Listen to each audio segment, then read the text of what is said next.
कार्यक्रम जो है वो सफल होने जा रहा है। तो आज के जो हमारे मुख्य अतिथि रहने वाले हैं वो हमारे एमएलए सर पवन नैयर जी और district tourism officer RTO Chamba GMDIC जिला परिषद अध्यक्ष नीलम कुमारी जी, ये आज के हमारे मुख्य अतिथि रहेंगे और कुछ ही देर में जो है यहाँ पे पहुंचने वाले हैं। तो ये जो कार्यक्रम यहाँ पे करवाया जा रहा है नेहरू युवा केंद्र के सौजन्य से करवाया जा रहा है, तो जोरदार तालियां होनी चाहिए नेहरू युवा केंद्र के लिए। एक बार जोरदार तालियां होनी चाहिए प्लीज, और एक बार अपने लिए भी जोरदार तालियां होनी चाहिए, क्योंकि जब तक आपकी तालियां आप तक नहीं आपके लिए नहीं बजेगी तो मजा नहीं आएगा। तो थोड़ा सा जोश आ जाए आप सब में।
हमारा सौभाग्य है जो चंबा सदर विधायक जो है अपना कीमती समय आप सब युवाओं के लिए निकाल के यहाँ पे पहुंचे हैं, और आज का जो यहाँ पे सांसद होने वाले हैं, आपके विचार यहाँ पे जो रखने वाले हैं वो सुनेंगे आपको भी और हम भी उनको सुनेंगे। तो इसी के साथ जो है आज का कार्यक्रम को आगे बढ़ाते हैं और मैं बुलाना चाहूंगी इसी के साथ आज की जो सांसद आप देख रहे हैं मंच सजा है, तो आज की युवा संसद के जो सभापति है श्रीमान बट्टू जी पधार रहे हैं। जोरदार तालियों से इनका स्वागत करें श्रीमान बट्टू जी।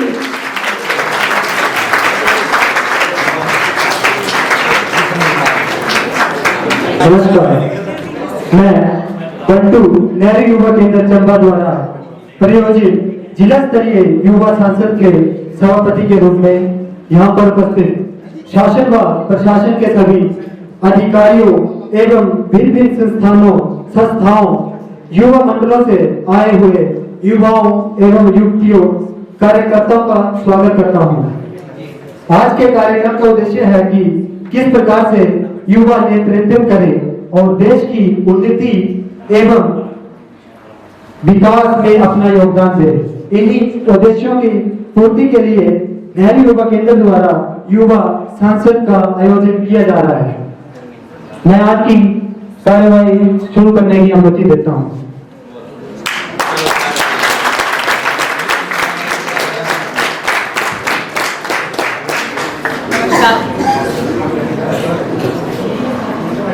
नमस्कार महोदय, मैं आपके माध्यम से अपने पक्ष में बैठे नेताओं से पूछना चाहूंगी कि उन्होंने महिलाओं की स्थिति में सुधार करने के लिए बेटी बचाओ बेटी पढ़ाओ जैसे कार्यक्रम तो शुरू कर रखे हैं, लेकिन बेटियां ही तो नहीं बच रही हमारे देश में, और बेटियों की पढ़ाई के लिए उनकी लिखाई के लिए क्या इस क्षेत्र में उन्नति की है, इस पर कृपया कुछ प्रकाश डालें। धन्यवाद।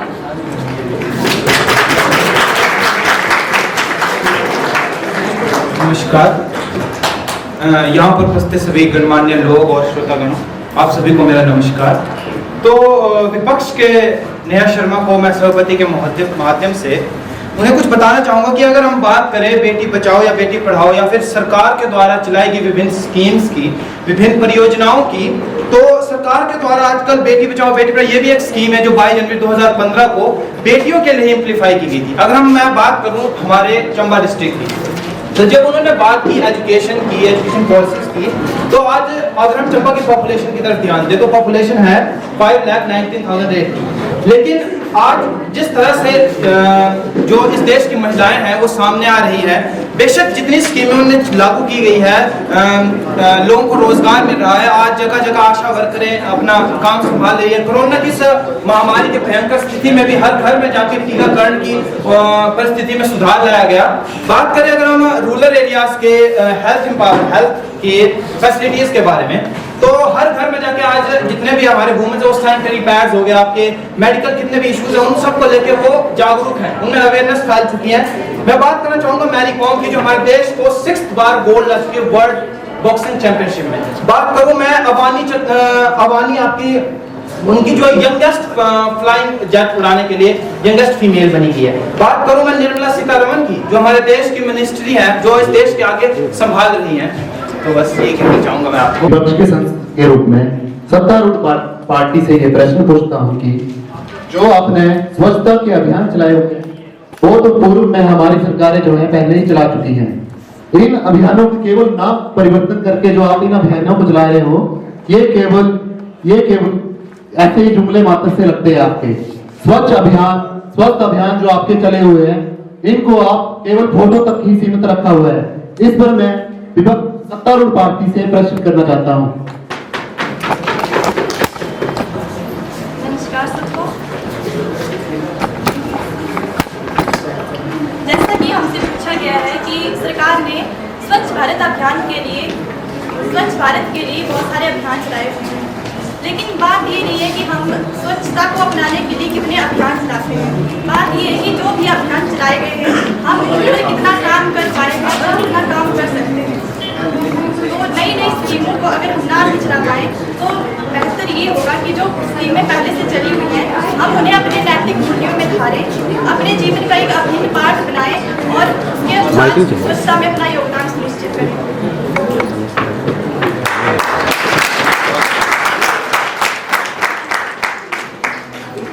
महोदय, मैं आपके माध्यम से अपने सत्तारूढ़ जो यहाँ पे पक्ष है उनसे कुछ सवाल करना चाहूंगी कि जिस डिजिटल इंडिया का हवाला देकर आप सारे देश से वोट मांग रही हैं, तो आपने उसमें एक वादा किया था कि आप 1 साल के अंदर अंदर कैशलेस पेमेंट्स जो है वो संपूर्ण भारत में आप सार्थक कराएंगी। लेकिन आज अगर हम फोन पे, पेटीएम कहीं से भी कोई भी पेमेंट करते हैं तो प्रोसेसिंग पर चली जाती है और नेटवर्क की तो समस्या ही खत्म नहीं होती। 2-3 दिन तक रिफंड का भी हमें इंतजार करना पड़ता है। और साथ ही में बेरोजगार लोग जिनके पास फोन खरीदने तक को पैसे नहीं है, वो लोग कैसे एक डिजिटल इंडिया का जो है वो लुत्फ उठा पाएंगे और आपकी ये स्कीम किस प्रकार से सफल हो पाएगी? कृपया पहले ये होता था कि हम डिजिटल पेमेंट जो है वो ऑनलाइन करते थे, लेकिन हाल ही में अगर आपको पता होगा तो हमारी गवर्नमेंट ने एक नई स्कीम चलाई है, जिसके द्वारा हम अपने फीचर मोबाइल से भी पेमेंट कर सकते हैं, जिसे UPI 123 पे के नाम से जाना जाता है। ये इस स्कीम को इम्प्लीमेंट करने की शुरुआत 2-4 साल पहले से ही हो गई है, जब हमारे गवर्नमेंट ने हमारे जो आधार कार्ड थे उनको हमारे बैंक अकाउंट के साथ लिंक किया था और हमारे जो फ़ोन नंबर थे उनको बैंक अकाउंट के साथ लिंक किया था। अब ऐसे लोग जिनके पास या ना इंटरनेट नहीं है और ऐसे लोग जिनके पास स्मार्टफोन नहीं है, वो भी अपने फीचर मोबाइल के माध्यम से कोई भी मनी ट्रांजैक्शन कर सकते हैं। इसके लिए सरकार ने UPI 123 पे स्कीम लॉन्च की है। और जैसा कि बात करें डिजिटल इंडिया को डायरेक्ट इम्प्लीमेंट करने की, तो हर स्कीम को लागू होने में एक समय लगता है और वो समय ये मैं पुनः फिर से कहना चाहूंगा, सत्तारूढ़ पार्टी की जो भी योजना है पुनः दोबारा से नाम बदल करके जो है हमारे सामने केवल आम जनता को भ्रमित करने के लिए जो है लाई जा रही है। इस योजना के बारे में पूछना चाहेंगे महोदय कि आपने क्या परिवर्तन किया है जो कि हमारे समय में नहीं थे। तो महोदय जी, मैं आपके माध्यम से विपक्ष को बताना चाहूंगा कि वो बार बार पुरानी स्कीमों का झुंझुना लेके हमारे ऊपर सवाल उठा रहे हैं। जी महोदय, तो अगर मैं बात करूँ स्कीमों की, पुरानी स्कीमों की अगर मैं बात करूँ तो यहाँ पे महोदय जो मेन सवाल उठता है वो उठता है नैतिक मूल्यों का। गवर्नमेंट कितनी स्कीमें क्यों नहीं चलाए, पर अगर मनुष्य उसको नैतिक मूल्यों पर इंप्लीमेंट नहीं करेगा तो क्या फायदा है नई स्कीमें चलाने। अगर बात करूं महोदय, मेरी बात सुनिएगा आप, कि अगर सब्जी काटने वाले चाकू से आप नाक काटेंगे तो इसमें दोष आपका है, सब्जी वाले चाकू का नहीं है। कितने भी स्कीमें आप चलाएं, जब तक आपके अंदर से ही वो आवाज नहीं आएगी कि हमें इस हेल्थ सेक्टर में ये इम्प्लीफाई करना। आप आयुष्मान भारत की बात करते हैं जिसमें बेसिकली हम बताया कि revolution in the health sector. क्या क्या रेवोल्यूशन आया हमारे हेल्थ सेक्टर में, कितने लोगों को मुफ्त में दवाइयां गवर्नमेंट। आप हमारे गवर्नमेंट हॉस्पिटल चंबा में चल जाइए, कितने लोगों को मुफ्त दवाइयां मिलती है। स्मार्ट कार्ड के जरिए जो बुजुर्ग होते हैं उन्हें लाइनों में खड़ा करने के बजाय अलग से पर्ची के माध्यम से उन्हें जल्दी से जल्दी इलाज। इमरजेंसी के लिए 108 102। आप चंबा के बाहर जाइए, टांडा हॉस्पिटल, आप कभी गए होने नहीं, मुझे नहीं पता, पर आप वहां जाए आपको हर एक दवाई सस्ते दाम में मुफ्त में आपको हर एक सुविधा प्रोवाइड करवाई जाती है। महोदय वो केवल माफियाओं को बढ़ावा है आपका, और केवल जुमले मात्र हैं। आपका केवल एक मात्र काम है कि केवल माफियाओं के जेबें भरे और अपनी जेबें भरे, उससे ज्यादा कुछ नहीं है।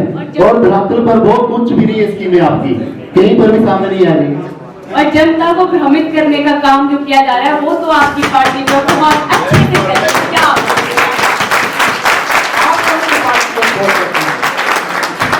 अपनी पार्टी कौन सी जो यहाँ पे है, तो इस पार्टी में कौन कौन से जरा संस्थान चलाए हैं, कौन कौन सी स्कीमें चलाई, जरा बताएंगे आप जरा। हमारी पार्टी ने भारत के जिस राज्य में हमारी सरकार है वहाँ के सभी लोगों को फ्री में जो है बिजली, फ्री में पानी सब दे के रखा है। आगे पक्ष में, आप तो पक्ष में आ गए। हमने दे के रखा है, हमने दे के रखा है, हमारी पार्टी ने दे के रखा है। आपकी पार्टी ने क्या किया है, हमारी स्कीमों को बार बार नया नाम देकर जो है आप सुर्खियां बटोरे जा रहे हैं। बस इनका लगता है विफल की सीमा में बहुत ज्यादा नीचे गिर गई, इसलिए हमें उन्हें अपलिफ्ट करना पड़ा। महोदय के नाम को बनाकर हमें अपना एम्प्लीफाई करना पड़ा। महोदय हमारे देश की शिक्षा प्रणाली में केवल दो चीजें गायब हैं, पहली शिक्षा और दूसरी प्रणाली। ये लोग जो स्किल इंडिया जैसे कार्यक्रम चलाकर युवाओं को, हमारे देश के भोले भाले युवाओं को बेवकूफ भ्रमित कर रहे हैं, बेवकूफ बनाया जा रहा है युवाओं को। स्किल इंडिया के माध्यम से आपने कितने रोजगार दिए हैं, आप बताएं, किन लोगों को स्किल्स सिखाई गई हैं, आप बताएं। देश के युवाओं को विकलांग बनाया जा रहा है। मैं जवाब चाहती हूँ, आंकड़े प्रस्तुत करें आप।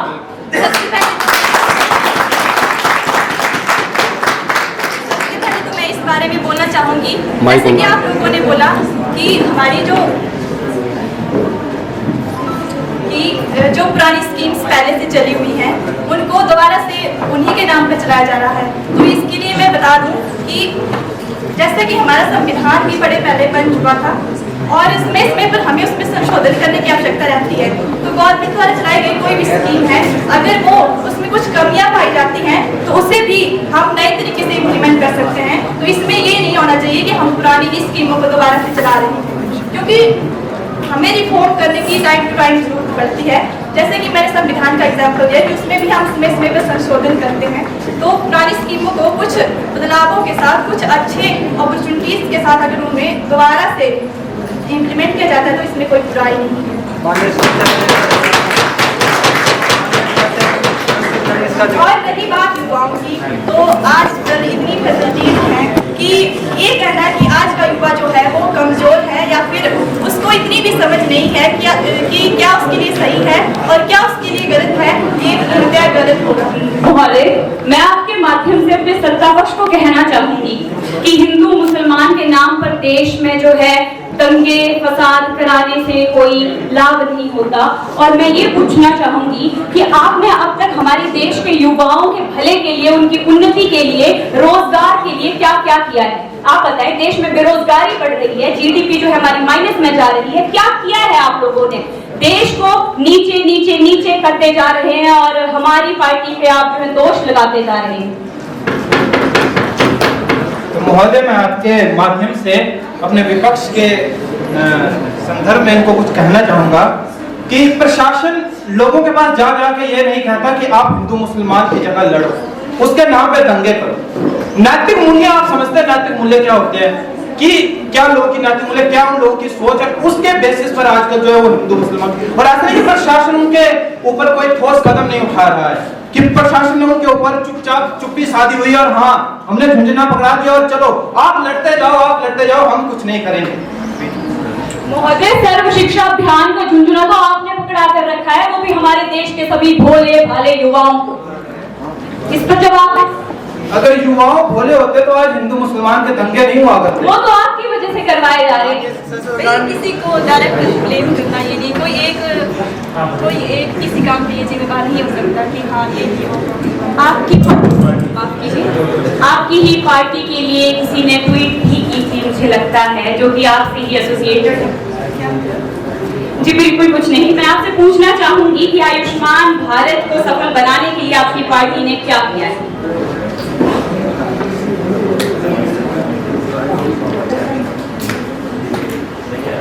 आयुष्मान भारत के लिए बहुत सारी स्कीम्स चलाई गई हैं और गांव के जो गरीब लोग हैं या फिर ऐसे लोग जो किसी मेडिकल फैसिलिटी को किसी जैसे भी गांव के जो गरीब लोग हैं वो अगर उन्हें मेडिकल फैसिलिटी की आवश्यकता पड़ती है तो वो उसे अफोर्ड नहीं कर सकते, तो उसके लिए जो आयुष्मान भारत योजना है उसके अनुसार उन्हें लाभ दिया जाता है। इसके अनुसार उन्हें जैसे कि 5 लाख रुपए तक की जो फ्री सेवाएं हैं वो भी प्रदान की जाती है।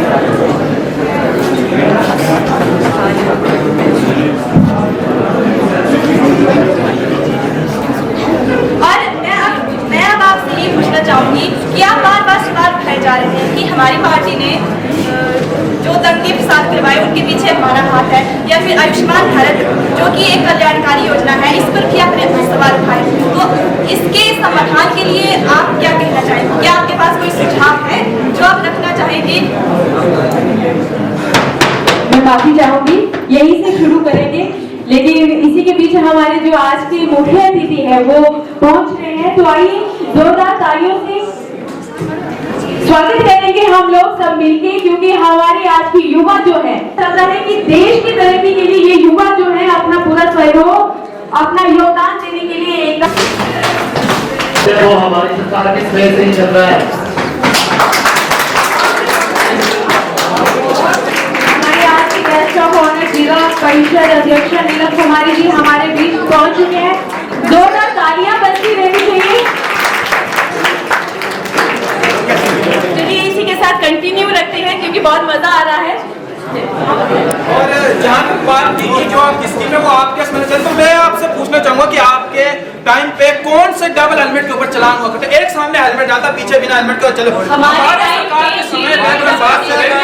हमारे टाइम पे जीडीपी डबल डिजिट में थी, हमने डबल डिजिट में जीडीपी लाकर आप लोगों को दी थी। बैठा हुआ था चाइना में कि समय आता है तो मैं उनकी सरकार जीडीपी हमारे समय पर भी बहुत सारी चली आप बताइए जरा कौन कौन सी आप हमें बताइए कौन कौन सी आपके समय में कौन सी शिक्षा नीति ऑनलाइन के माध्यम से छात्रों तक पहुंचाएगी? आपके समय में कौन सी शिक्षा नीति ऑनलाइन गूगल मीट टीचमेंट नए बायजूस नगर में किस संस्था किस ऑफलाइन शिक्षा नीति की ऑनलाइन शिक्षा नीति आपके समय की जो आप बात करें बार बार स्कीमें चलाई जा रही हैं, सब कुछ आपके टाइम में इंप्लीमेंट हुआ? हमने तो मतलब छत मार के झुंझुना पकड़ा हुआ और कुछ नहीं। जीडीपी हमारे टाइम में इंक्रीज नहीं हुई, स्टॉक मार्केट हमारे टाइम पे गिर गया, ट्रेडिंग आपके जमाने में थी। आज के यहाँ पे कितने से जो युवा को ट्रेडिंग का स्टेटमेंट की पहली बात यहाँ स्टेटमेंट की, तो वो बार बार सरकार के टाइम सरकार ने निसंदेह बहुत सारे रिकॉर्ड बनाए हैं। संपूर्ण भारत में सबसे ज्यादा बेरोजगारी इनकी सरकार के समय पे, संपूर्ण भारत में सबसे ज्यादा गरीबी इनके समय पे, संपूर्ण भारत में सबसे ज्यादा निम्न स्तर इनके समय पे, भारत में सबसे ज्यादा बेरोजगारी की जो हालत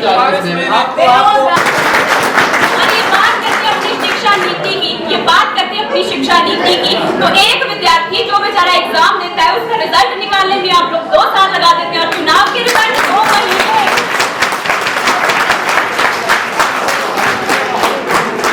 सबसे पहले यदि बात बेरोजगारी की करें तो हमारे पास जो है वो सिर्फ आंकड़े हैं कि इतनी बेरोजगारी। पीएचडी के न जाने कितने स्टूडेंट्स ने जो है 35 गवर्नमेंट पीएम की जॉब के लिए अप्लाई किया था। आपके समय में इतनी बेरोजगारी हो चुकी है, क्लर्क का एग्जाम जिसमें हमारे समय पे न जाने कितने हजार पोस्टें होती थी, आपके समय पे उसको जो है 50% से भी कम कर दिया गया है। आपके पास जवाब नहीं है, इनके पास कटाक्ष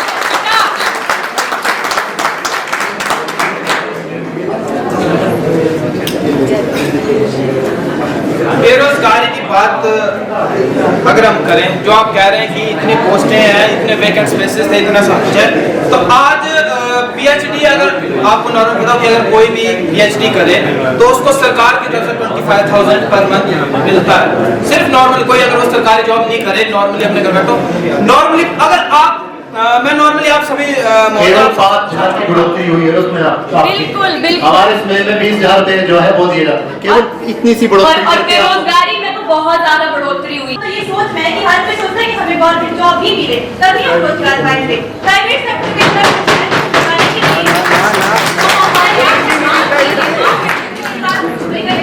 प्राइवेट सेक्टर इतना कुछ प्रोवाइड कर रहा है, प्राइवेट सेक्टर में रोजगार मेरा किया जा रहा है, या फिर हम अपनी स्किल के बेस पर की प्राइवेट सेक्टर में काफी रोजगार प्राप्त कर सकते हैं। लेकिन फिर भी युवा जो है वो चाहते हैं कि हमें गवर्नमेंट के अंडर की जॉब मिले। रोजगार का आंकड़ा वो है जो गवर्नमेंट के अंडर नहीं आते हैं, नहीं तो प्राइवेट सेक्टर अगर युवा जो काम कर रहे हैं, हर कोई प्राइवेट सेक्टर में ही काम कर रहा है, लेकिन ये रोजगारी का आंकड़ा वो है जो सिर्फ गवर्नमेंट के अंडर नहीं आता है। अगर आप लोग कटाक्ष करने की जगह प्राइवेट जॉब में भी जॉब सिक्योरिटी देते तो शायद आज भारत का युवा जो गवर्नमेंट जॉब के अलावा जो बाकी जॉब्स हैं उनको भी शायद एक जॉब ही समझता, तो जॉब सिक्योरिटी नहीं दी है, ये आपकी गलती है।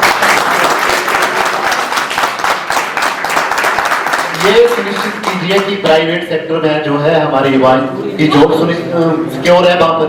क्या बोल अगर हमारा देश में मिलाना है, अगर हमारा देश में मिलाना है तो उसमें गवर्नमेंट और प्राइवेट सेक्टर दोनों का बराबर इक्वल पार्टिसिपेशन रहता है।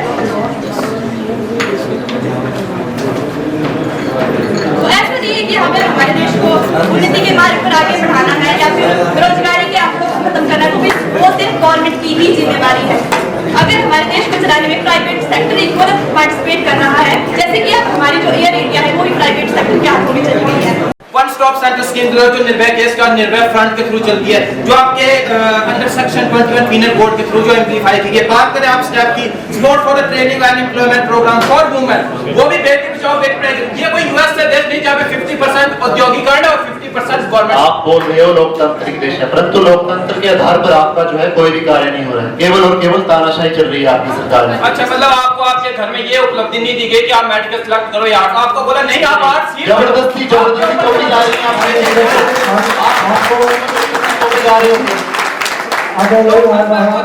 कि आपको आपके घर वाले नहीं बेटा तो आर्ट्स पढ़, मेडिकल पढ़, नॉन मेडिकल। आपको ये बोला कि नहीं तू पढ़ेगा तो आर्ट्स। बच्चों को भटकाइए आप, बेरोजगारी का किस प्रकार से उपाय कर रहे हो आप वो बोलिए। आप लोगों को भटकाइए बेरोजगारी आपको भी लाइब्रेरी गए, नेशनल लाइब्रेरी या कॉलेज लाइब्रेरी गए? जी बिल्कुल। आपको किताबें नहीं मिलती बस वहाँ पर बाकी सब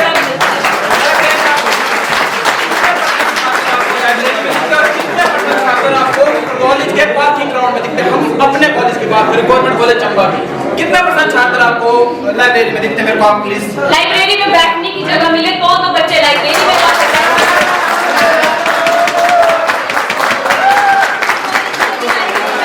लाइब्रेरी में लिमिटेड सीट्स होती हैं, वो पता है, लेकिन ऐसा तो नहीं कि अब किताबें तो अनलिमिटेड रख सकते हैं ना। किताबें कितनी ज्यादा है आपने देखी है जाकर? जी बिल्कुल। पोल साइंस का जो वहाँ पर लगा हुआ है डिपार्टमेंट, उसमें बस एक ही किताब कम से कम 50 बार रखी गई। लाइब्रेरी में अगर देखें तो हमारी लाइब्रेरी को डिजिटल कर दिया गया है और लाइब्रेरी में बहुत सारी बुक्स रखी हुई हैं जो कि अलग अलग फील्ड से भी हैं, साइंस की हैं, आर्ट्स की हैं, इंटरनेशनल पॉलिटी की हैं, सब टाइप की बुक्स हैं। लेकिन हो सकता है कि जो बुक आप पढ़ रहे हो वो नहीं मिले, तो इसलिए ये नहीं कहना चाहिए कि लाइब्रेरी में बुक्स नहीं है। और अगर आपको बुक्स नहीं मिलती है तो आप उसकी डिमांड कर सकते हैं, अपना प्रस्ताव रख सकते हैं, आप कुछ इम्प्रूवमेंट करने के लिए अपने स्टेप्स फॉरवर्ड कर सकते हैं। लेकिन अगर डायरेक्ट हम इम्प्रूवमेंट ही तो चाहते हैं अपनी सरकार से, इम्प्रूवमेंट ही मांग रहे हैं महोदय। आपने क्या करते इम्प्रूवमेंट के लिए? अभी आपकी सरकार है, आप कहें तो हम पक्ष में आ जाएं।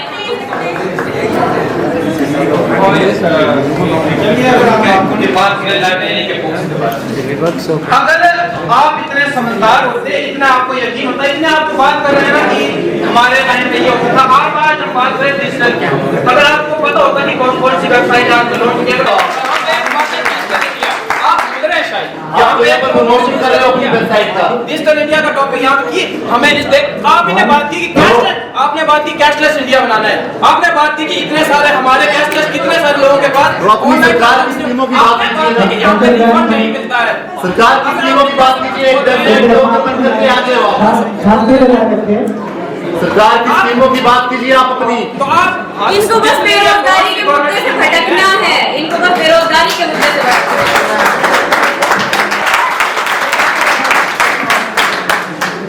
वेबसाइट का उल्लंघन करके आएंगे वो क्या है? किसके लिए चालू किया गया? एक तरफ आप बात करें कैशलेस इंडिया की, दूसरे सेक्टरों को भी अपलिफ्ट करें, क्योंकि यहाँ पे आप हमेशा रूरल अर्बन के ट्राइबल एरियाज को ये इनको निजीकरण की बात करें, हम ट्रेनिंग एड ऑन प्रोग्राम चलाया गया है, ट्रेनिंग एड ऑन प्रोग्राम आयोजित किया गया है। आप वहाँ पे जाइए और फिर देखें कितने लोग रोजगार मिलता है, कितने लोग। आज हमारे कॉलेज की तरफ से युवाओं के लिए कॉलेज में ही वोटर कार्ड का प्रावधान किया गया है। जिस दिन आप युवा को नौकरी देने वाला बना देंगे ना, उस दिन आपको नौकरियां बांटने की भी जरूरत नहीं पड़ेगी। याद रखो, आप नौकरी पाने के लिए अपने नैतिक मूल्यों को आगे करके लाइब्रेरी में जा जाके पढ़ाई करेंगे, अपने खुद के दिल से अपने सब कुछ करेंगे, उस दिन हमें आपको ये रोजगार का बेरोजगार का मुद्दा यहाँ पे उठा के लड़ना नहीं जिस दिन पड़ेगा। आप लाइब्रेरी में जगह और किताबें दोनों दे देंगे, उस दिन आपको हमें जवाब देने की भी जरूरत नहीं पड़ेगी। महोदय, जिस प्रकार लाइब्रेरी को छोड़ के अगर आप डिजिटल हो जाते, वीडियो कॉल करने के सिवाय, ट्रांजैक्शन करने के सिवाय यूट्यूब के ऊपर मस्त साउथ इंडियन की डब्ड मूवीज देखने में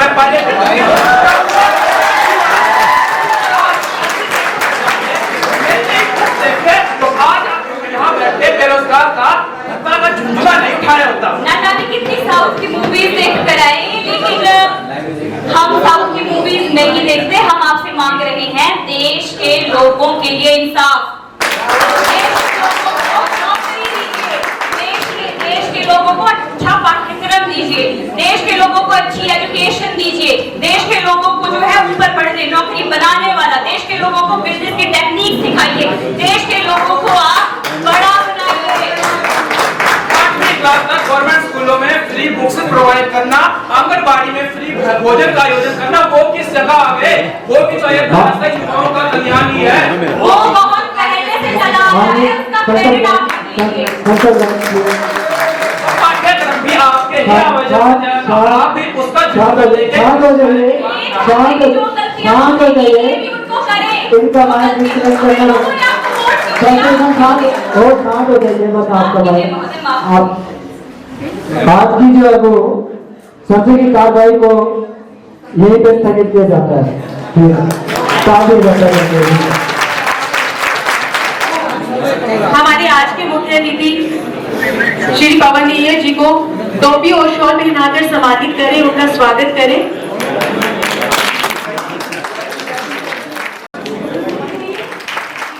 जो सोसाइटी यहाँ पे आई है उन्हें मोमेंटो देकर सम्मानित किया जाए। आपसे रिक्वेस्ट है, प्लीज आप सब मंच पर आए।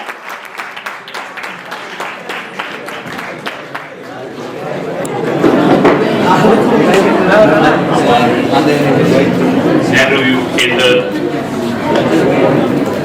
द्वारा जो ये युवा संसद का आयोजन किया गया, PICCI और AJC इंटरनेशनल स्कूल के हमारे चेयरमैन शर्मा जी, ब्रह्मण पंचायत के प्रधान हमारे अत्री जी, और मेरे साथ यहाँ पर हमारे जिले के ब्रह्मण कार्यकर्ता भाटिया जी, और जितने भी यहाँ पर आए हुए हमारे मंडल के जितने हमारे यहाँ पर आए मेरे प्रेस के, आज पूरे जो है 8 वर्ष में जो है युवा संसद का आयोजन किया जा रहा है, और 623 जिलों में जो है इसका आयोजन किया जा रहा है। इसमें ये बिल्कुल जो बच्चों ने आपको प्रोग्राम दिया, बहुत अच्छा प्रोग्राम दिया इन्होंने। इसी तरह ये संसद में भी और विधानसभा में भी ऐसे ही है, ओपोजिशन वाले और रूलिंग वाले जो है बहस करते हैं उसमें। तो ये इसका मेन मकसद जो है सरकार का ये है कि हमारे जितने भी युवा लड़के हैं इनको भी क्या होनी चाहिए कि हम भी एमएलए बने और हम एमपी बने। अब देखो एक चाय वाला जो है आज हमारे प्रधानमंत्री बने आदरणीय मोदी जी, हमारे जो मुख्यमंत्री हैं वो उनके फादर जो था मिस्त्री का काम करते थे। तो इसका जो मेन काम इसका जो प्रभाव रखा है, इसका मेन यही है कि हमारे युवाओं में भी ये जोश होना चाहिए कि हम भी एमएलए बन सकते हैं, हम भी एमपी भी बन सकते हैं। हमारी सरकार इसके बारे में पूरा सेंट्रल गवर्नमेंट भी और प्रदेश सरकार भी इसके लिए पूरा काम कर रही है। आज मैं अभी यहाँ से आया डिग्री कॉलेज में, वहाँ पर एक फंक्शन था मेगा रोजगार मेला, उसमें मेरे ख्याल 5-6 हज़ार बच्चे वहाँ पर इंटरव्यू दे रहे हैं और 21 जो है वो कंपनी इस वक्त वहाँ पर इंटरव्यू ले रही है और उसमें उन्होंने देखा 4-5 हज़ार बच्चे जो उसमें उन्होंने सेलेक्ट करने हैं। मैंने उनको लड़के प्रोवाइड कराएंगे बाई चांस की बारी जो जैसे यहाँ पर लगा हुआ है कोरोना रोजगार सबसे बड़ी महामारी कोरोना महामारी से हमारे युवा लड़कों हरेक माँ बाप ये चाहता है कि मेरा बच्चा ठीक पढ़ के जाए और ठीक जगह नौकरी लग जाए, तो उनकी पूरी कोशिश ये हमारे माननीय मुख्यमंत्री और प्रधानमंत्री ने भी इनकी यही सोच है। अभी उन्होंने युवाओं के लिए जल्दी ये मेला लगाया, सरकारी नौकरियाँ भी दे रही है और प्राइवेट भी दे रहे हैं। अभी हमारी सरकार ने अभी जो सेशन हुआ उसमें 6,000 पोस्टें जो पीडब्ल्यूडी में निकाल रहे हैं, 4-5 हज़ार पहले इन्होंने निकाली आई, बीच में 4-5 हज़ार पोस्टें और निकाल रहे हैं, इलेक्ट्रिसिटी बोर्ड में निकाल रहे हैं, हॉर्टिकल्चर में निकाल रहे हैं, एग्रीकल्चर में निकाल रहे हैं। तो सरकार पूरा प्रयासरत है कि हमारे जितने भी बेरोजगार युवक हैं उनको नौकरी मिलनी चाहिए। पहले आउटसोर्स में रखते थे, अभी सरकार ने ये फैसला किया कि आउटसोर्स में नहीं रखेंगे, सरकार खुद रखेगी उन लड़कों को, चाहे पैसे वो कम देंगे पर 4-5 साल के बाद वो रेगुलर हो सकते हैं। तो सरकार की पूरी कोशिश है ये कि जितने भी युवा हमारे बेरोजगार हैं उनको पूरी मदद की जाए। वहाँ एक और अभी सरकार ने बड़ा फैसला लिया हमारा कि ठाट चाहे ओपोजिशन की कॉन्स्टिट्यूंसी है चाहे रूलिंग पार्टी की है, थर्ड कॉन्स्टिट्यूंसी में एक वो वैन दे दें मोबाइल में। चंबा में तो हमारे पास है, उसमें एक डॉक्टर होगा, एक नर्स होगी, एक टेक्नीशियन होगा, उसमें पूरे टेस्ट होंगे। हर एक विधानसभा क्षेत्र में एक जो माननीय मुख्यमंत्री थे, तो हमारे माननीय मुख्यमंत्री ये पूरी कोशिश करने हैं। मेरे ख्याल अगले महीने पहले हफ्ते में माननीय मुख्यमंत्री चंबा का दौरा है और जैसे अभी मैं प्रिंसिपल साहब ने 2 डिमांडें रखी थी हमारी, एक पीजी ब्लॉक यहाँ पर बन रहा है, माननीय मुख्यमंत्री ने इसका उद्घाटन किया था, 3 मंजिले थे, वो माननीय मुख्यमंत्री ने 5 मंजिले कर दिया और उसके लिए उन्होंने 8 करोड़ रुपए भी दे दिए। एक और ये जो हमारे प्रिंसिपल साहब जो है शिवदयाल जी की डिमांड थी कि ये जो हॉस्पिटल से जो सड़क है बालूवाड़ी, इसको भी माननीय मुख्यमंत्री ने बसेबल रोड बन रही है, या हॉस्पिटल से लेकर नीचे बालू तक बसेबल रोड बन रही है, इसके टेंडर भी लगे हैं सड़क।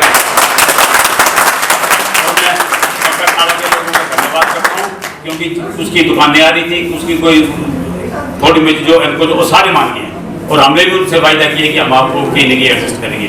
तो इसका काम जो है मेरे को लगता है कि सड़क का काम भी शुरू हो जाएगा और जो अगर कोई लोग इसमें किसी की दुकान जा रही है किसी के, तो उसको भी हम एडजस्ट करेंगे। तो माननीय मुख्यमंत्री जी और हमारे चंबा के लिए दिल खोल के जो है पैसा दे रहे हैं। बाकी हमारे जितने युवा बेरोजगार है, हमारी पूरी कोशिश है, जिस तरह ये कैंप भी लगा हुआ है, इसमें इलेक्ट्रीशियन भी चाहिए, इसमें मैकेनिकल भी चाहिए, इसमें कोई आई होल्डर चाहिए, जो भी कंप्यूटर चाहिए इनको, तो जो भी अगर इंटरव्यू देते हैं इसके बाद वहाँ पर वो जो है वो इंटरव्यू दे सकता है।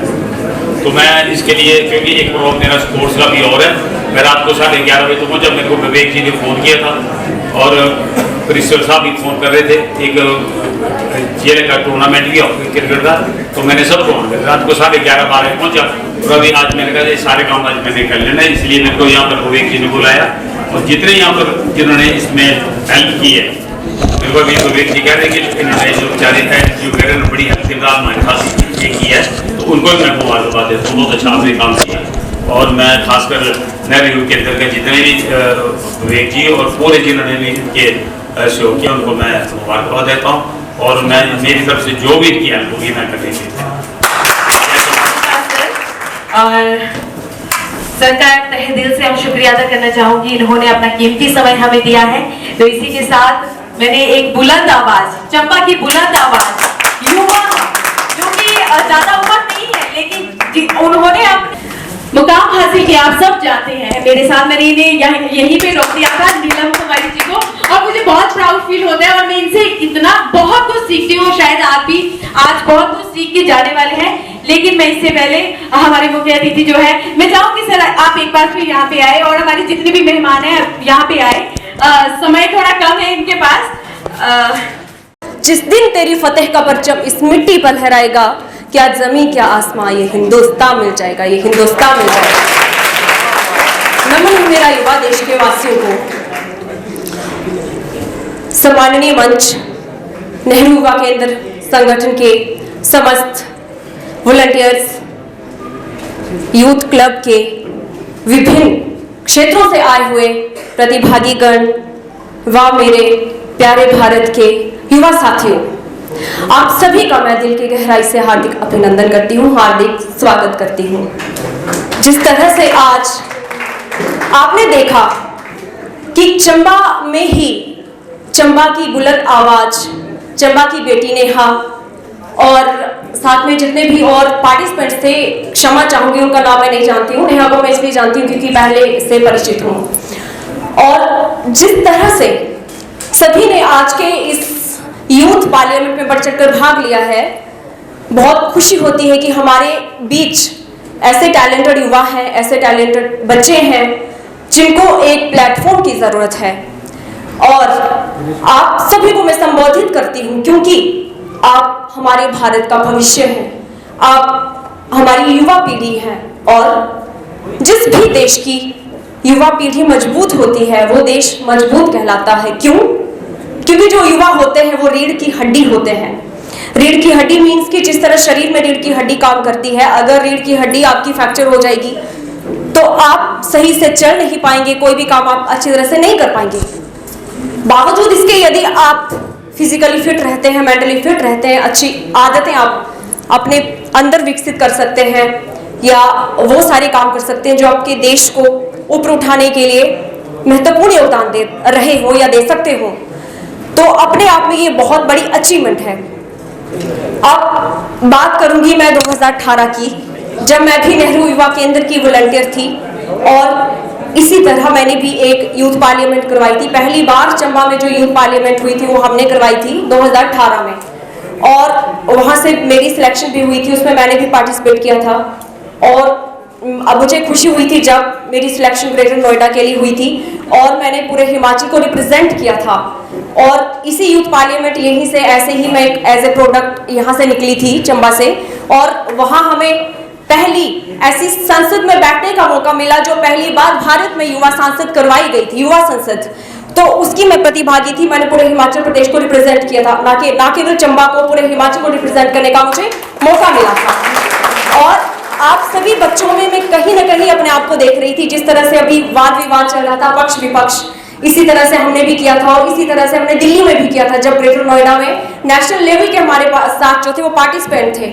और जितने आप टोटल बैठे हैं उतने सारे जो एक साइड थे, मीन्स कि एक पक्ष में ही थे और विपक्ष में बहुत, क्योंकि नेशनल लेवल का ये इवेंट था। अब मैं थोड़ी सी जर्नी आपसे रखना चाहती हूँ क्योंकि सबसे पहले मैं धन्यवाद करना चाहूँगी डीवाईसी सर का, डीवाईओ सर का, जिन्होंने ऐसा कोई इवेंट करवाया जिसमें युवाओं को बुलाया। मैं काफ़ी दिनों से चाह रही थी कि युवाओं को लेकर बहुत एक मेरी सॉफ्ट कॉर्नर रहता है, शायद युवा हो इसलिए।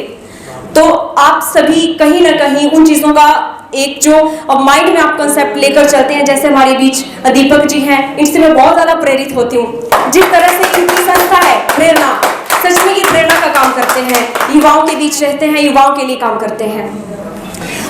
I have completed my post graduation. I am MSc Geography from Punjabi University Patiala.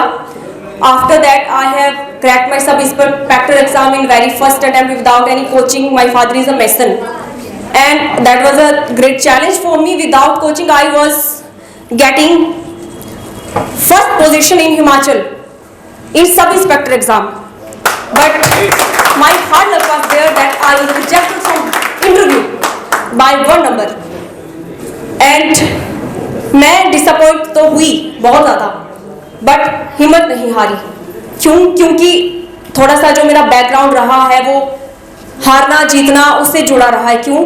I am national gold medallist in karate, I am black belt in karate, and CCC certificate holder in A grade, national gold medalist in NCC, national gold medalist in debate, declamation, singing, dancing, painting, acting and other activities.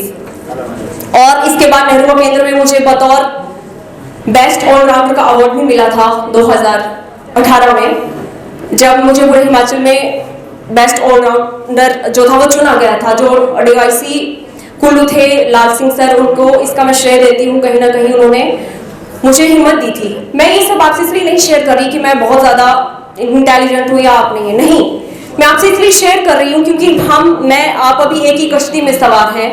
उम्र में मैं आपसे ज़्यादा बड़ी नहीं होंगी, कुछ मेरे से बड़े बैठे हैं, कुछ छोटे बैठे हैं, बट आपकी एज मेरे भाई बहनों जितनी है।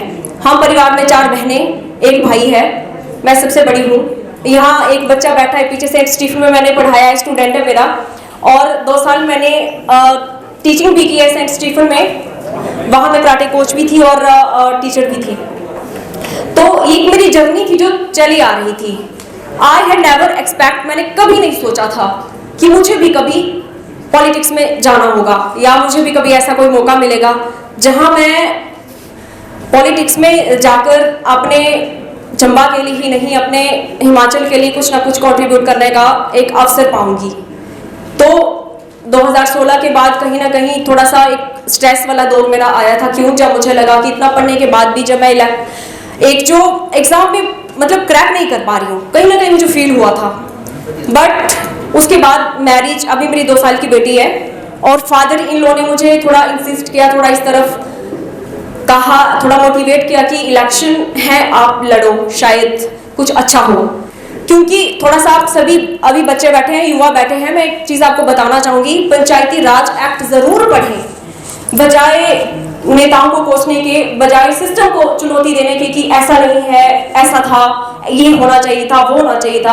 आप खुद पार्टिसिपेट करें, पब्लिक पार्टिसिपेशन। जरूरी नहीं कि आप सिर्फ इलेक्शन लड़कर ही पार्टिसिपेट कर सकते हैं। Instead of that, lot of things are there in which you can participate actively to change scenario, present scenario. One thing you must keep in your mind is that be change for change.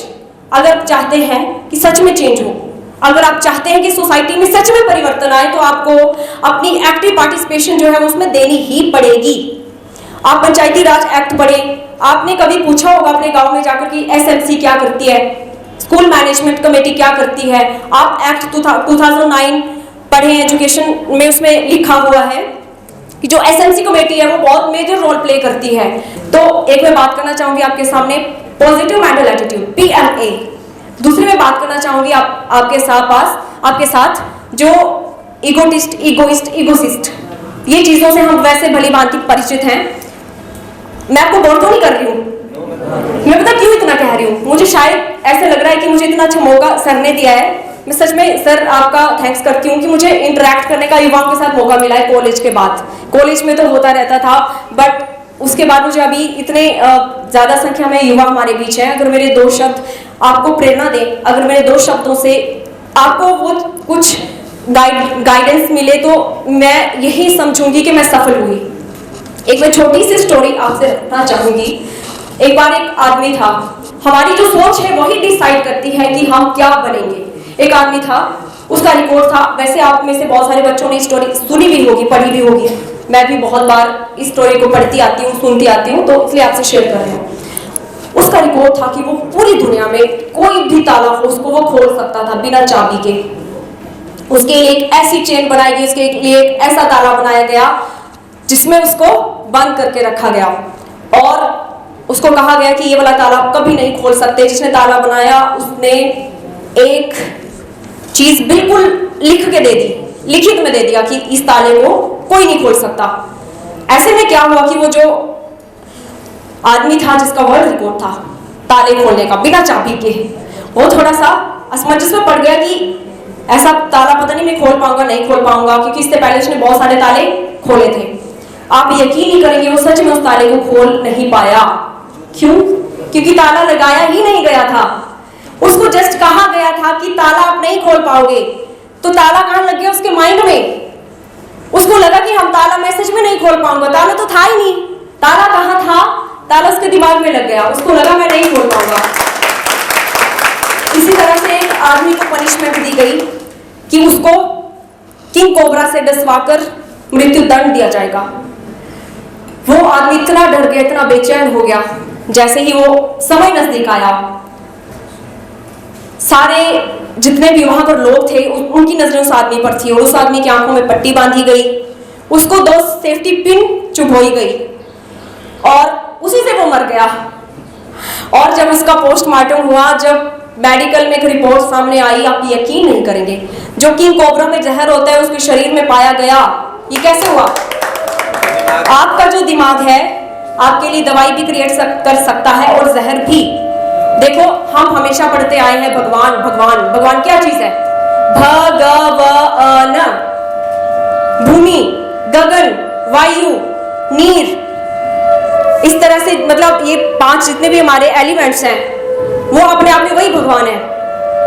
आप जब बाहर की दुनिया से connect करेंगे, आप जब ब्रह्मांड से कनेक्ट करेंगे, जब आप अंदर के ब्रह्मांड, जब हमारे एलिमेंट डिस्टर्ब हो जाते हैं, पानी का एलिमेंट डिस्टर्ब होगा तो कोई ना कोई बीमारी हो जाएगी, वायु डिस्टर्ब होगी तो गैस संबंधित आपको बीमारियां लगेंगी। कहने का मतलब, मैं क्यों ये चीजें आपसे रख रही हूँ, आप में से कई बच्चे घर की कुछ ऐसी कंडीशनों से जूझ रहे होंगे जिनको ये नहीं समझ आ रहा होगा कि हम आगे पढ़ें या ना पढ़ें।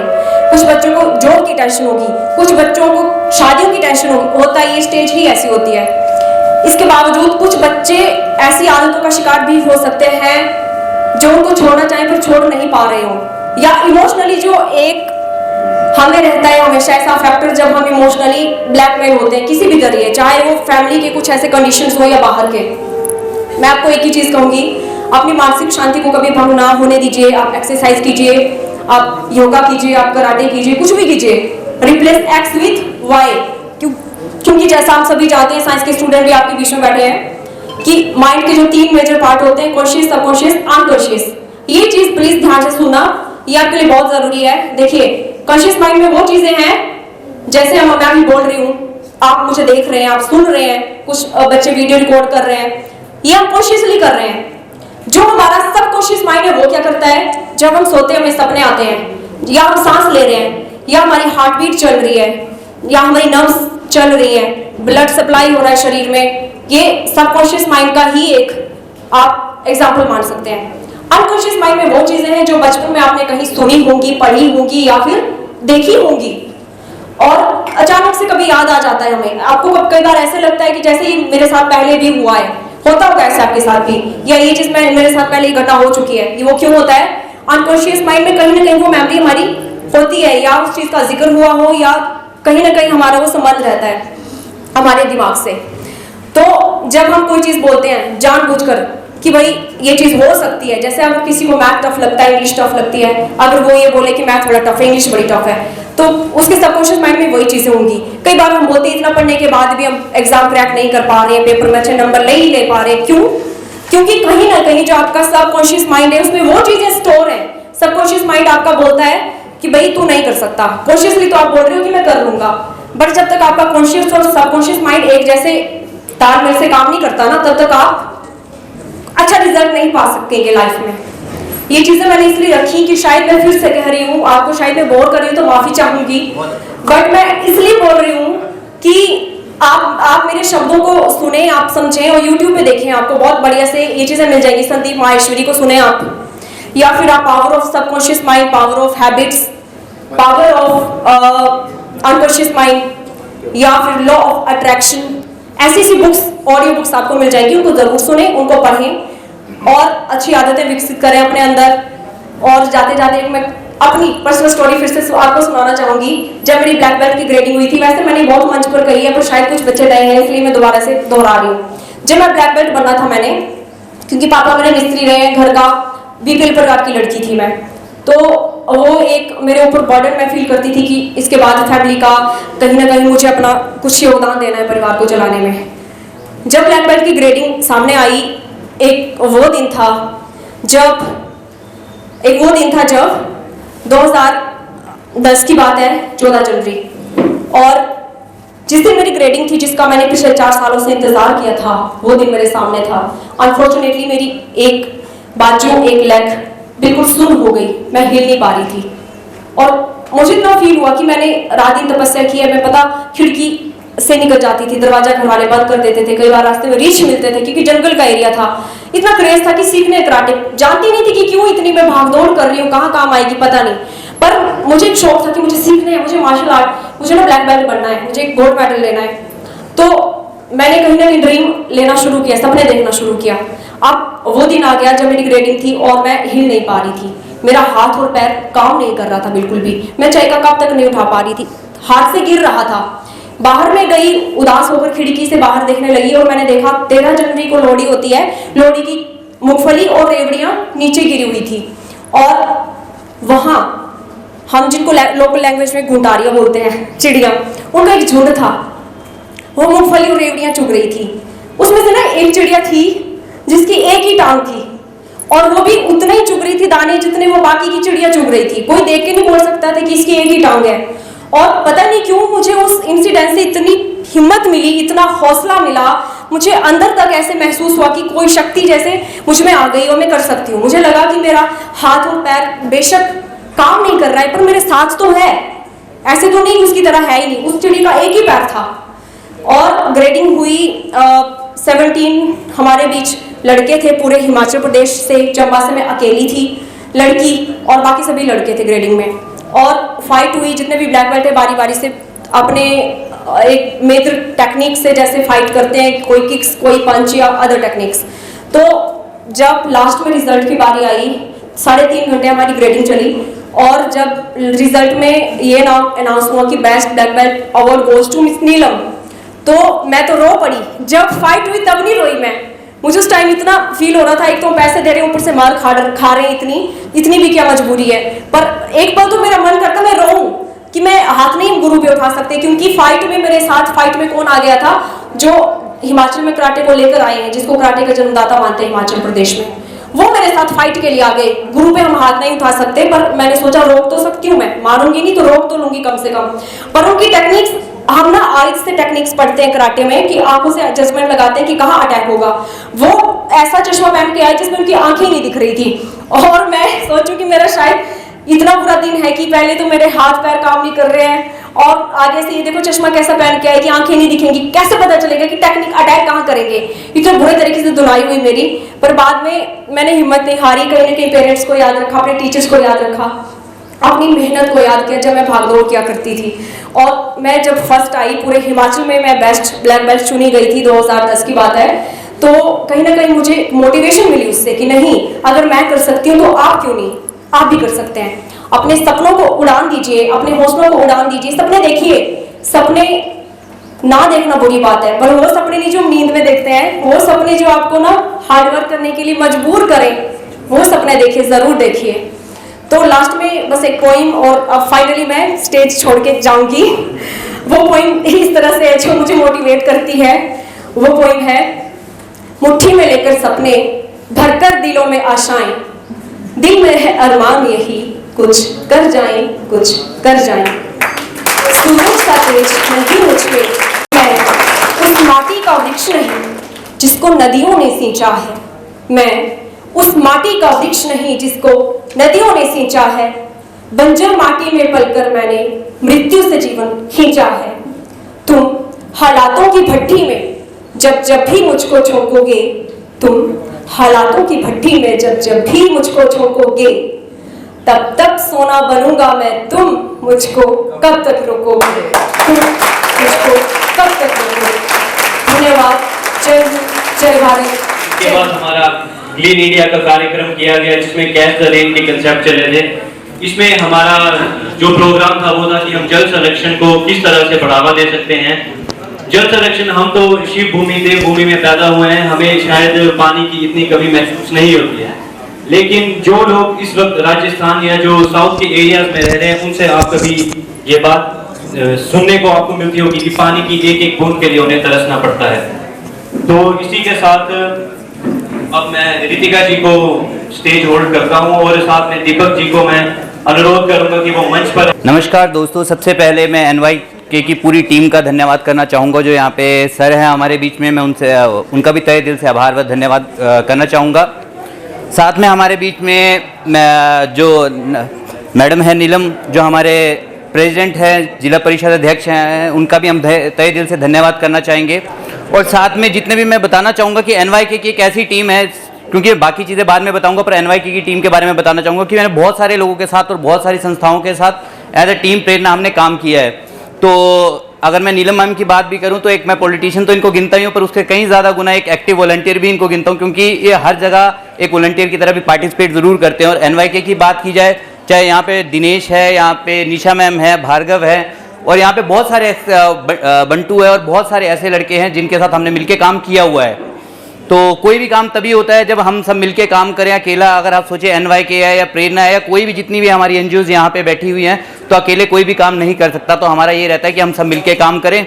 और मैं चाहूँगा यहाँ पे जितने भी लोग आए हुए हैं, एटलीस्ट यहाँ कोई भी आयोजन तभी सफल होता है जब वो वहाँ पे पार्टिसिपेंट्स होते हैं। तो एटलीस्ट अपने लिए तो जोरदार तालियाँ बजा ही ले सबसे कम से कम।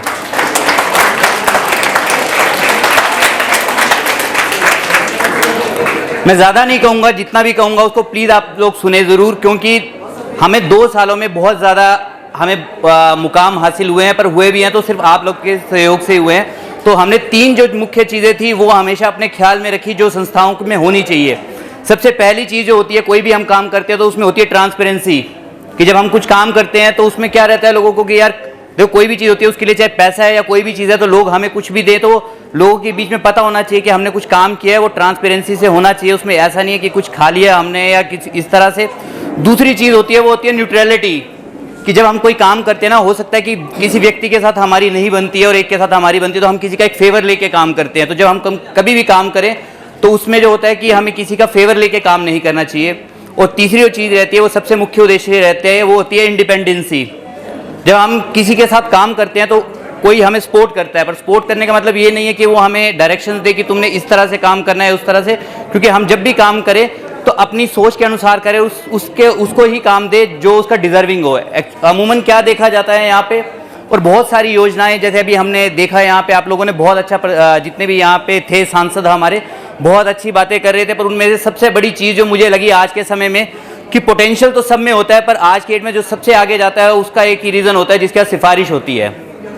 अगर आज की डेट में कोई भी व्यक्ति अगर कहीं जाता है तो उससे पहले वो ये ढूंढता है कि मेरे पास सिफारिश है कि नहीं है। तो अगर जिसको सिफारिश तो के दम पे कोई आगे जाता है ना, तो उसके साथ बहुत लोगों का हक हो जाता है। अगर हम चाहते हैं ज़िंदगी में आगे बढ़ना तो हमें खुद से मेहनत करके आगे बढ़ना पड़ेगा। मैं आपको बताना चाहूँगा आज मैं यहाँ पे क्यों, अगर हमारी एक छोटी सी NGO थी जिसका नाम अमूमन सब जानते हैं, प्रेरणा द इंस्पिरेशन करके, लगभग 3 वर्षों पहले इस NGO का शुरुआत हुई थी। और हिमाचल सिर्फ चंबा की बात करें तो यहाँ पे 1440 NGOs है, जिसमें से पहला नंबर हमारा है। हिमाचल में 18,376 है, तो तीसरा नंबर हमारा है, जो कि चंबा में अपने आप में बहुत बड़ी बात है। और इसमें सबसे कम अगर काम किसी ने किया है तो मैंने किया, और इसमें सबसे ज़्यादा किसी ने काम किया तो आप सब ने किया है, क्योंकि यहाँ पे जितना भी काम हुआ है वो आप सबके सपोर्ट के द्वारा ही किया गया है। और हमारे जो मुख्य काम जो रहते हैं उसमें से मैं आपको बताना चाहूँगा कि हमने वो काम चूज़ किए जो शायद यहाँ पे लोग बोलते थे कि ये काम पॉसिबल ही नहीं है। अगर हम यहाँ पे बात किया तो सबसे पहली यहाँ पे कमी गिनी जाती तो हेल्थ की गिनी जाती थी चंबा में, कि यहाँ पे हेल्थ सेक्टर सबसे वीक था, तो बाकी चीज़ें तो हम नहीं कर सकते थे। तो यहाँ पे हमने ब्लड के लिए शुरू किया कि चंबा के लोगों को हम ब्लड मुहैया करवाएंगे। तो आज के समय में चंबा में इतना ब्लड होता है कि ब्लड बैंक में रखने की जगह नहीं होती है। तो अगर आप जाओ कहीं पे भी जाओ तो आपको एक समय में चंबा से, आज भी आप देखेंगे तो चंबा से जो हेल्थ के जो ज़्यादातर इशू जाते हैं टांडा या IGMC जाता है। पिछले 2 वर्षों में एक भी केस ना टांडा ना IGMC कहीं भी बाहर नहीं गया। ये भी सोचो कि कितनी बड़ी बात है आप लोगों के लिए। इसके बाद सबसे बड़ी जो आपदा हमारे यहाँ पे आई थी या पूरे वर्ल्ड में इस टाइम, क्योंकि जब कोरोना महामारी फैली थी तो वो किसी को पता नहीं था। सरकारें पहले से प्लान उस चीज़ का कर सकती है जो हमें किसी चीज़ का पहले से अनुभव हो, पर कोरोना महामारी एक ऐसी चीज़ थी जिसके बारे में किसी को अनुभव नहीं था। हमारी भी उन टीमों में से एक थी। शायद प्रेरणा को अगर सबसे ज़्यादा हमारे को इतनी अहमियत मिली तो वो कोरोना की वजह से ही मिली, क्योंकि लगभग 11,000 लोगों को हमने मुफ्त राशन दिया। और वो भी सिर्फ सरकारी आंकड़ों की तरह नहीं दिया कि कागजों में। तो आप लोगों ने देखा होगा कि सरकारों में तो बोला जाता है कि हमने यहाँ दिया या वहाँ दिया। एक्चुअली में जितना भी राशन दिया उनमें से हमारा 1 रुपये भी नहीं लगा, लोगों ने हमें दिया और हमने जाके लोगों तक आवंटित किया। सिर्फ बांटने का काम हमारा था। और उसके बाद मैं बताना चाहूँगा कि चंबा के लोगों में अगर हम जहाँ पे बैठे हैं, आप यहाँ पे हम अमूमन देखा जाता है कि अपने आप को, मैंने बहुत सारी चीज़ें देखी कि हम एज एस्पिरेशनल काम कर रहे हैं, पर अगर आपको चंबा का थोड़ा, बहुत से लोगों को इतिहास के मालूम होगा, 1893 में जब पहला हॉस्पिटल खुला था तो वो चंबा का था। अगर मेडिकल हम बोल रहे हैं ना कम है, तो सबसे पहला जो हॉस्पिटल था ना तो वो चंबा का ही था, 1893 में बना हुआ था। तो सोचो तब से हम कितने ज़्यादा विकसित थे। अभी हम पुखरी में जब एक प्रोग्राम करने गए थे तो वहाँ का स्कूल जो था वो 1937 का बना हुआ था। अगर यहाँ पे हम म्यूजियम की बात करें या यहाँ पे हम उसकी बात करते हैं अपना पावर स्टेशन की, तो चंबा सबसे ज़्यादा था। अगर हिमाचल जब बना था तो मात्र 4 जिले, हिमाचल जब बना था उसमें 4 जिले थे और चंबा उसमें से सबसे पहला जिला था। और चंबा के 4 जो IAS थे चारों के चारों चंबा से थे। तो मैं एटलीस्ट ये समझो कि हम ये क्यों सोचते हैं कि हम भूल जाते हैं कि हम कहाँ से हैं, हम दूसरों का एग्जाम्पल देते हैं। सबसे बड़ी बात हमें क्या दिक्कत है कि हम कभी भी एग्जाम्पल जब ढूंढते हैं ना तो दूर दूर के दे देते हैं, पर कई बार ये भूल जाते हैं हमारे पास इतने एग्जाम्पल पड़े हैं। अगर आप चंबा में देखो ना, आज आप बोल रहे रोजगार की बात, मैं एक सही बात बताऊँ, हमें शायद अपने लोगों की कदर नहीं होती है, तो हमने एक वो रखा है कि एक साल में 1000 लोगों को रोजगार देंगे। चंबा की आज बात की जाए तो चंबा का रुमाल की वजह से चंबा के पद्मश्री मिला हुआ है। तो क्या ये कोई छोटी बात है हम सबके लिए? यार एटलीस्ट अपने लिए तो तालियां बना लो, चंबा के लोग हो आप सब भी। ये सब चीज़ें जो है ना ये चंबा के लोगों ने की हुई है। अगर थाल है चंबा की, आज जो चंबा की थाल आप किसी भी प्लेटफॉर्म में जाओ ना तो चंबा की थाल सबसे आगे दिखती है आप लोगों को। तो ये कोई छोटी बात है? अगर बहुत सी सारी ऐसी चीज़ें हैं हम अगर करने पे, एक्चुअली में क्या बात है कि हम लोग करना भी नहीं चाहते। सच्चाई इसको भी समझना पड़ेगा कि रोजगार हमारे पास बहुत सारे ऑप्शंस होते हैं, पर अगर हम करने पे हम सोचते हैं कि यार करना ही क्यों इस चीज़ को। यहाँ चंबा में चाहे चंबा रुमाल है, चंबा थाल है, चंबा चप्पल है, चंबा चुक है, चंबा जरीस है, कुल्थ जाओ राजमा देखो या चंबा की शॉल देखो, चंबा की पट्टी देखो, कितना कुछ है हमारे पास करने को। पर कभी किसी ने सोचा कि हम इसको क्या, अब हम बताते हैं ये जो मास्क हमने पहना है ना ये हमने चंबा में बनाया हुआ है और चंबा से ये दिल्ली जाके लुधियाना में भी बिक रहा है। तो पहली बहुत सारी ऐसी चीज़ें अगर हम करने पे आए तो बहुत सारी चीज़ें हम खुद से भी कर सकते हैं। और मैं कहना चाहूँगा कि हमारे बीच में बहुत सारे ऐसे जो युवा लोग हैं, बहुत सारी NGOs हैं, तो कृपया करके हमारे बीच में ना एक ये चीज़ नहीं होनी चाहिए कि हम आगे बढ़े, हम आगे बढ़े। सबसे पहले मिल के काम करें, और मिल के काम तभी हो सकता है जब हमारे बीच में ये चीज़ ना रहे कि वो उससे मेरी बुराई है या इसके साथ मेरी नहीं बनती। जब एटलीस्ट हम टीम की तरह काम करते हैं तो वो हमेशा आगे बढ़ते हैं। और मैं यही चाहूँगा, ज़्यादा नहीं बोलते हुए, कि हम जल्द फिर मिलेंगे, क्योंकि हम सभी चंबा के हैं। कहीं ना कहीं किसी ना किसी जगह हम मिलकर ज़रूर काम करेंगे। और हमें सबसे बड़ी बात यह है कि यहाँ पे जितने लोग आए हैं ना उनसे बहुत सारे लोग ऐसे भी हैं जो ज़मीनी स्तर में बहुत ज़्यादा काम करते हैं और शायद उनको एप्रिसिएशन की ज़रूरत भी नहीं है। कईयों को क्या लगता है कि यार मुझे सर्टिफिकेट नहीं मिला, मैंने मेडल नहीं लिया तो इट मीन मेरा काम कम है। होता है कि मेडल 5 या 10 लोगों को ही मिलते हैं, पर इसका मतलब ये नहीं कि बाकी लोगों ने काम नहीं किया होता है। वो बहुत ज़्यादा काम करते हैं और शायद वो दिखते भी नहीं। और बहुत सारे ऐसे लोग होते हैं जो काम कर जाते हैं और वो स्टेज में आना भी पसंद नहीं करते। तो मतलब कि ये नहीं कि उनका काम कम है। और एक लास्ट में ये भी कहना चाहूँगा, हमारे में से बहुत सारे लोगों में ना बहुत कुछ होता है। ये जो यहाँ से ऊपर चढ़ने का बस ये रास्ता होता है ना, ये मुश्किल होता है बस। तो अगर मैं यही चाहूँगा जब भी आप लोगों को कभी भी मौका मिले ना उस चीज़ को छोड़िएगा मत, क्योंकि लाइफ दोबारा मौके देती नहीं है किसी को। और आप सब में बहुत ज़्यादा पोटेंशियल है। अगली बार चाहेंगे कि हमें बोलने का मौका ही ना मिले और आप सब आगे आए। Thank you so much to all of you. और इसी के साथ मैं अब मंच पे बुलाना चाहूंगी DIC से राजेश सर को। प्लीज वो मंच पर आए और अपने शब्दों से इस मंच को सुशोभित करें। उपस्थित आदरणीय जिला परिषद अध्यक्षा श्रीमती नीलम जी, नेहरू युवा केंद्र से डिस्ट्रिक्ट कोऑर्डिनेटर श्री प्रदीप जी, दीपक भाटिया जी और अन्य गणमान्य व्यक्ति और छात्रों को मेरा नमस्कार। मैं DIC जिला उद्योग केंद्र से ईओ इंडस्ट्री राजेश कुमार आपको कुछ स्कीम के बारे में जो राज्य सरकार और केंद्र सरकार द्वारा चलाई गई है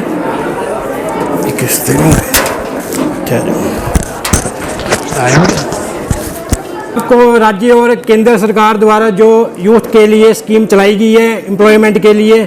जैसे कि आपको भी पता है कि राज्य और केंद्र सरकार द्वारा जो भी नौकरियां दी जाती है वो लिमिटेड होती है, या चाहे प्राइवेट सेक्टर में या गवर्नमेंट सेक्टर में। इसलिए आप खुद का भी रोजगार डेवलप कर सकते हैं। इसके लिए हिमाचल प्रदेश सरकार द्वारा मुख्यमंत्री स्वावलंबन योजना जो 2018 में चलाई गई है वो यूथ के लिए चलाई गई है। उसके लिए एज लिमिट 18 से 45 साल के बीच में पुरुष सदस्यों के लिए रखी गई है। और जो लेडीज है, अगर महिलाएं हैं, उनके लिए 5 साल की रिलैक्सेशन दी गई है, वो 50 साल तक आवेदन कर सकते हैं। और इसमें जो मेल सदस्य होंगे उसको जो 25% सब्सिडी मिलेगी, और जो फीमेल होगी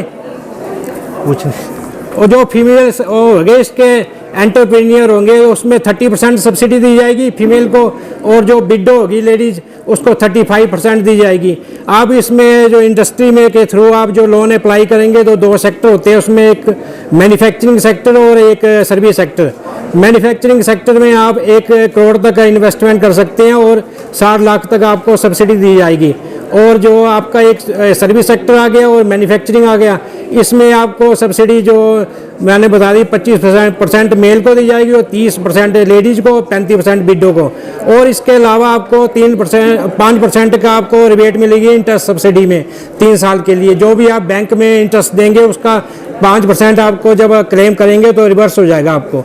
तो इसमें मैन्युफैक्चरिंग में जो भी आप मशीनरी से रिलेटेड जो भी आपका यूनिट होगा वो सारे इसमें कवर हो जाएंगे। और सर्विस सेक्टर है और इसमें मेन तो सेक्टर आ गया, जैसे आपका बुटीक आ गया, इसका फैशन सेंटर आ गया, इसका आ गया आपका इसका पिकअप की गाड़ी आ गई, जैसे कि आपका फूड वैन आ गई, एग्रीकल्चर टूल्स आ गए आपके, और ट्रेड शॉप होगी, उसके लिए भी आप कर सकते हैं आवेदन।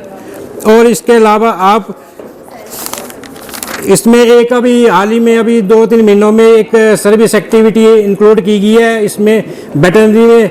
इसमें आपको एक 10 गाय का समूह या इसमें भैंस का समूह के लिए भी आपको इसमें लोन मिल जाएगा। और इसमें एक्टिविटी में आपको इसमें शेड का भी प्रोविज़न है इसमें।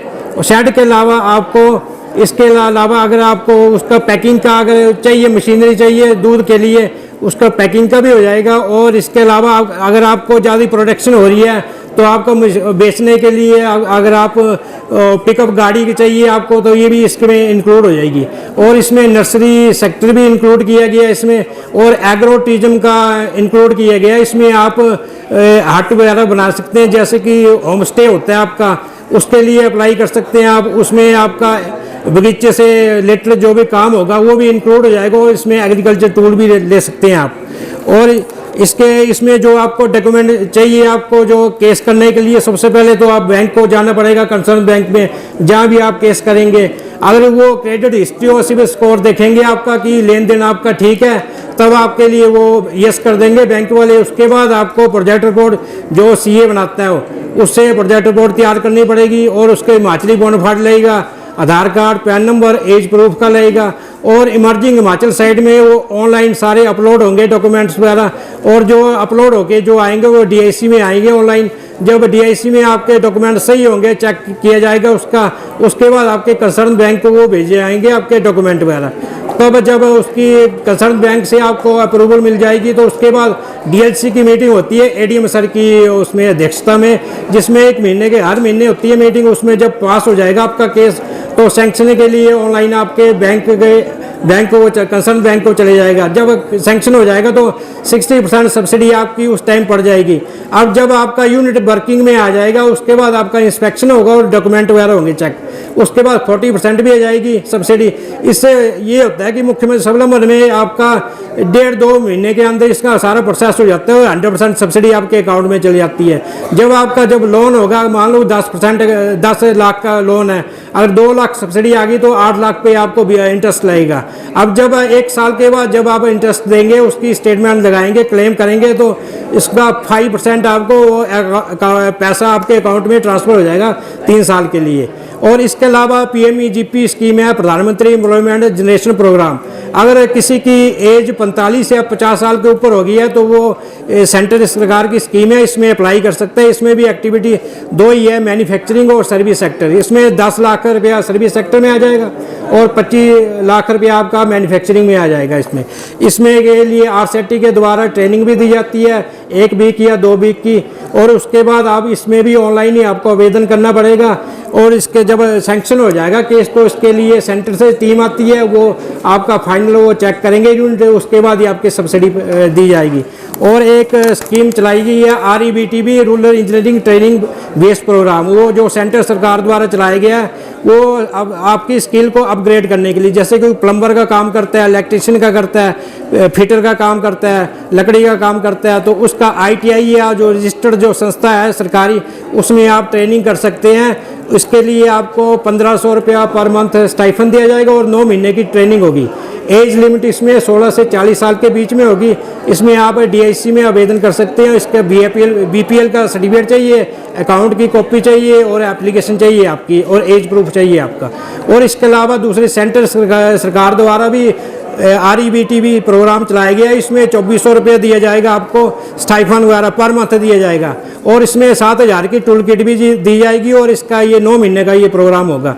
इसमें भी आप प्लम्बर, फिटिंग, वेल्डर का काम या सॉफ्ट टॉय का काम, बैग का काम कर सकते हैं आप, या कंप्यूटर से रिलेटेड कोई भी प्रोग्राम आप इसमें थ्रू कर सकते हैं। इसमें के लिए आपको DIC में अप्लाई करना पड़ेगा, और आपके डॉक्यूमेंट वही आधार, पैन नंबर, आधार लगेगा, एज प्रूफ लगेगी, और BPL का सर्टिफिकेट लगेगा, और कास्ट का सर्टिफिकेट लगेगा। इसमें जो सेंट्रल सरकार द्वारा चलाई गई स्कीम वो SC उसके लिए, स्टूडेंट के लिए, बच्चों के लिए, यूथ के लिए, और जो इसका राज्य सरकार द्वारा चलाई गई है वो ST, OBC और इसमें ST कैटेगरी के लिए चलाई गई है। और इसके अलावा आप भी अगर DIC में आना चाहें तो आके और प्रोग्राम की जानकारी ले सकते हैं। इसमें 018992222 हमारा उसका लैंडलाइन का नंबर है, हमारा जिला उद्योग केंद्र का ऑफिस है, इसके थ्रू भी आप जानकारी ले सकते हैं, या इसके कॉन्टैक्ट नंबर के थ्रू ले सकते हैं। धन्यवाद।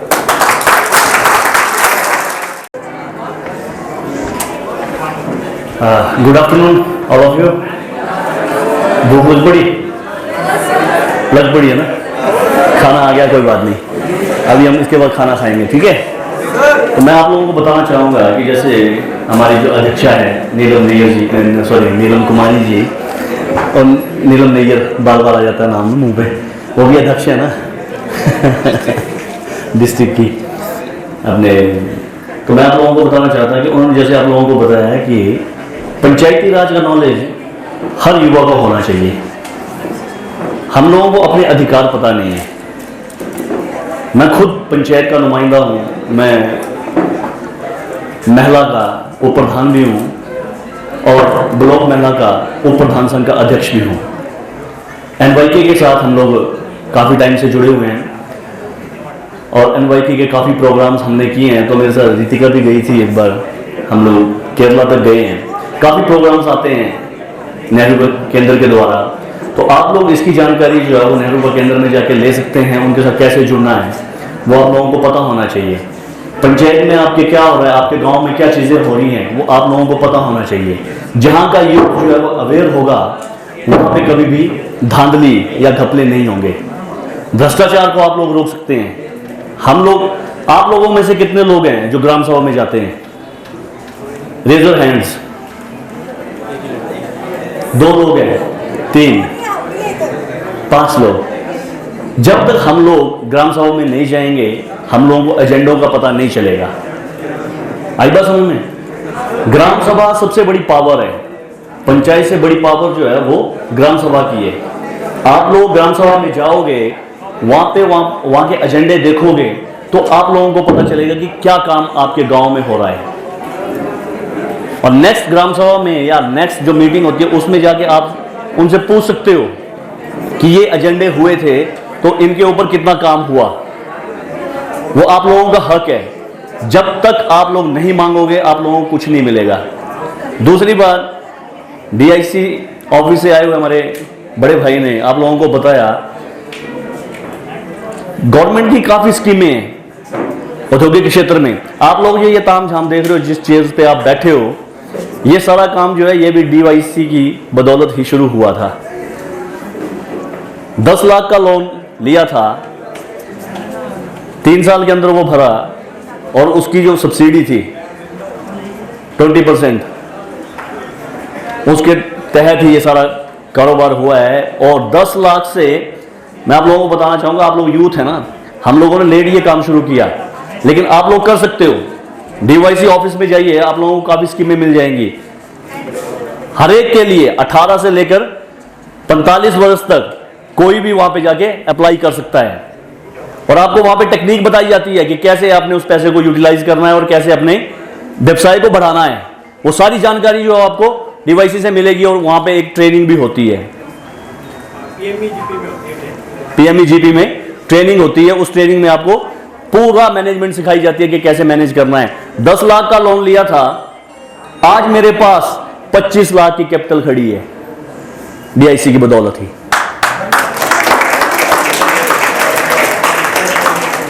मेरा खुद का कटोच लाइट टेंट हाउस के नाम से मेरा अपना कारोबार है। कैटरिंग का काम भी करता हूं, और उसी का खाना आज आप लोगों को खिलाऊंगा चमियारी धाम।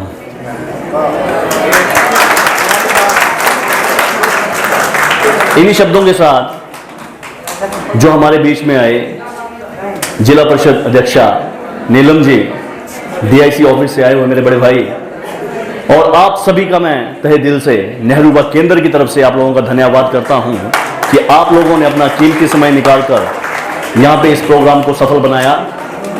आप सभी का फिर से तहे दिल से धन्यवाद। जय हिंद, जय भारत, जय हिमाचल। तो इसी के साथ मैं अब बुलाना चाहूंगी जिला युवा अधिकारी विवेक कुमार जी को, वो मंच पर आए और आज का कार्यक्रम जो रहा है उसके बारे में बताएं और आप सबके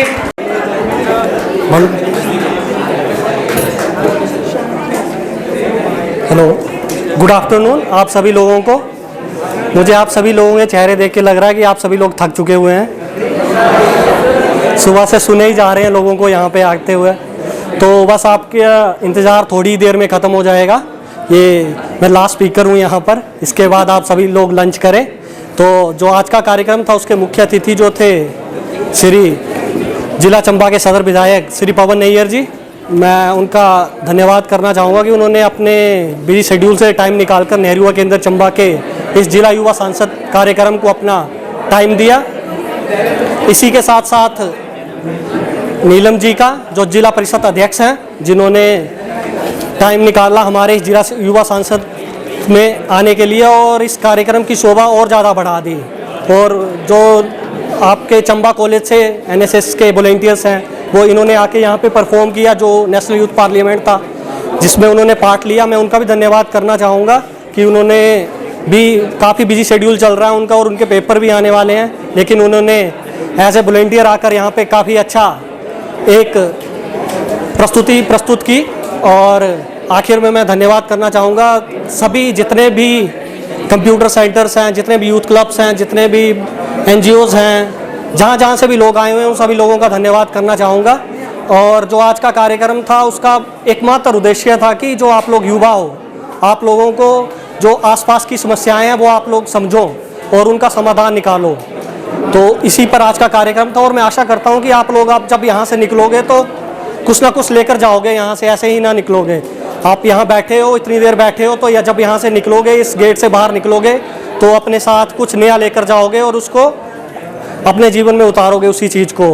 और आखिर में मैं सभी लोगों का धन्यवाद करना चाहता हूँ, युवाओं का भी धन्यवाद करना चाहता हूँ और नेहरू युवा केंद्र के वॉलंटियर्स जो जिनके वजह से ये कार्यक्रम हुआ है, भुवनेश कटोच जी, जिन्होंने पिछले 3 दिनों से हम लोग साथ में ही हैं, पिछले 3 दिनों से लगातार कार्यक्रम चले हुए हैं।